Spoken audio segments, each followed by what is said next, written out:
Baba Saheb doctor Bhimrao Ambedkar संविधान निर्माता और एक विधि विशेषज्ञ, राजनीतिज्ञ, अर्थशास्त्री, सामाजिक न्याय के अग्रदूत, एक ऐसे महापुरुष थे जिनके जीवन को हम सभी को समझना आवश्यक है। 2014 से पहले डॉक्टर भीमराव अंबेडकर जी की जयंती के आयोजन केवल मात्र कुछ संस्थाएं,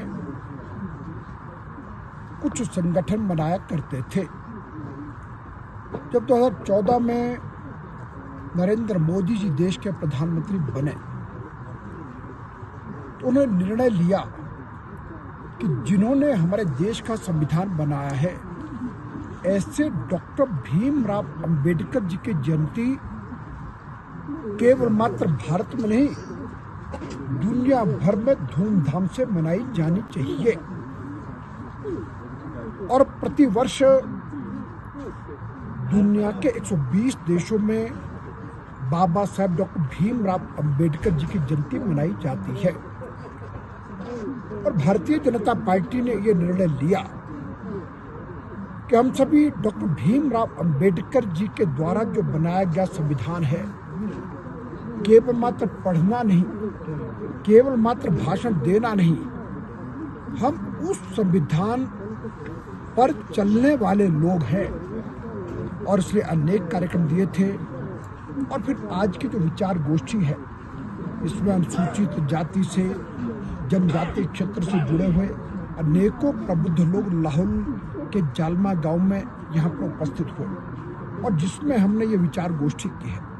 और इस विचार गोष्ठी में एक बात ध्यान में आती है कि कांग्रेस पार्टी ने प्रारंभ से लेकर के ही डॉक्टर भीमराव अंबेडकर जी का अपमान सदा किया है। जब बाबा साहब भीमराव अंबेडकर 1951 का लोकसभा चुनाव लड़ रहे थे, तब तत्कालीन प्रधानमंत्री पंडित जवाहरलाल नेहरू के नेतृत्व में उन्होंने लेफ्टिस्ट के साथ मिल करके बाबा साहब डॉक्टर भीमराव अंबेडकर जी के ही एक पीए थे, उनको उनके विरुद्ध चुनाव मैदान में उतारा और डॉक्टर भीमराव अंबेडकर जी को चुनाव हराने का काम पंडित जवाहरलाल नेहरू ने किया। और 1954 का जब चुनाव चला तो उस चुनाव में भी पंडित जवाहरलाल नेहरू ने खुल करके अनेक जनसभाएं डॉक्टर भीमराव अंबेडकर जी के विरुद्ध की है। और देखिए किस हद तक अपमान पंडित जवाहरलाल नेहरू और कांग्रेस पार्टी ने उनका किया है। 6 दिसंबर 1956 को डॉक्टर भीमराव अंबेडकर जी का देहांत हुआ और उनके शव को दिल्ली में जलाने की अनुमति नहीं दी गई। और जब उस शव को मुंबई ले जाया गया तो जिस जहाज के द्वारा मुंबई गया और उस जहाज का बिल डॉक्टर भीमराव अंबेडकर जी की पत्नी को वो दिया गया और ये कहा गया कि इसका पेमेंट आप करें। ऐसे अनेक प्रकार की।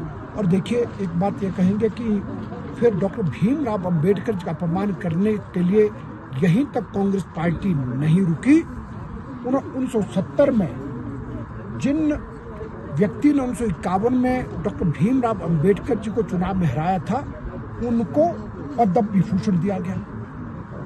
और भारत के संविधान निर्माता डॉक्टर भीमराव अंबेडकर जी को लंबा अंतराल बीतने पर तक भी भारत रत्न का दर्जा नहीं दिया गया, जबकि पंडित जवाहरलाल नेहरू, इंदिरा गांधी, राजीव गांधी यानी अपने परिवार के सबके सब लोगों को भारत रत्न भी दिया गया।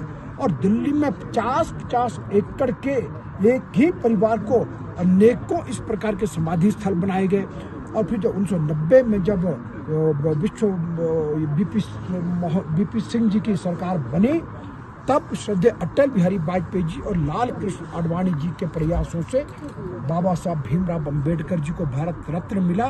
और तब जाकर के अटल जी के नेतृत्व में दिल्ली के संसद भवन में बाबा साहब अंबेडकर जी की मूर्ति लगी।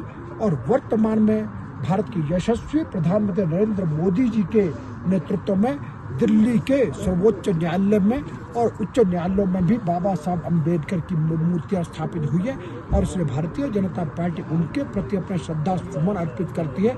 और देश में वास्तव में उस भारत की कल्पना जो डॉक्टर भीमराव अम्बेडकर जी ने की थी कि एक ऐसा भारत जो भेदभाव से मुक्त हो, जो शोषण से मुक्त हो, जो समता से युक्त हो, जो दलितों, वंचितों, पिछड़ों और अनुसूचित जनजातियों को सभी को समान अधिकार प्रदान करने वाला हो, ऐसा सामाजिक न्याय सबको मिले।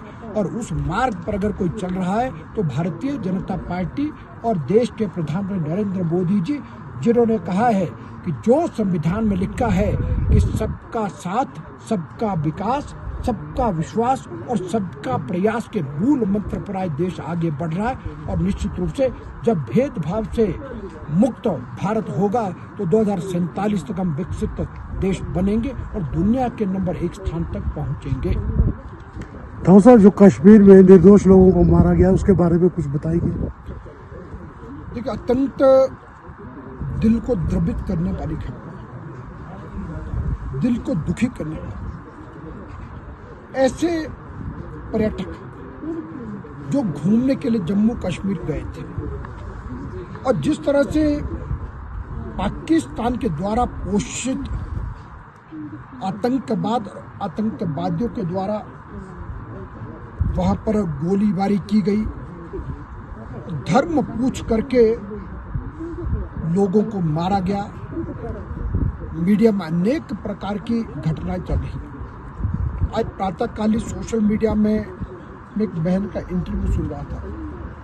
उन्होंने कहा कि हमारे जीजा को कहा कलमा पढ़ सकते हो। उन्होंने कहा मैं कलमा नहीं पढ़ सकता क्यों, मैं क्रिश्चियन हूँ। तो उन्होंने कहा उनको हमारे सामने गोली मार दी।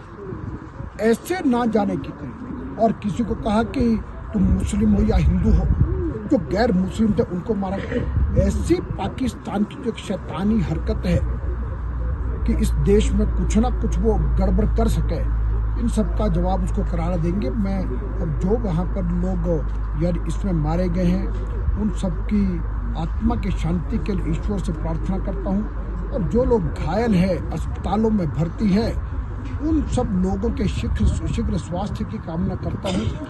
और साथ में जिन्होंने अपने परिजनों को, अपने प्रिय लोगों को खोया है, उन सबके परिजनों को इस असहनीय दुख को सहन करने की शक्ति ईश्वर प्रदान करेंगे। और मैं एक बात ये कहता हूँ कि एक ऐसा समय है जब देश का नेतृत्व एक मजबूत इरादे वाले व्यक्ति के हाथ में, इसलिए श्रद्धेय नरेंद्र मोदी जी ने जिस गंभीरता से उसको लिया है तो पाकिस्तान को भुगतना पड़ेगा। और पाकिस्तान सदा यही यानी कि सोचता रहेगा ये भूल हमने क्यों की।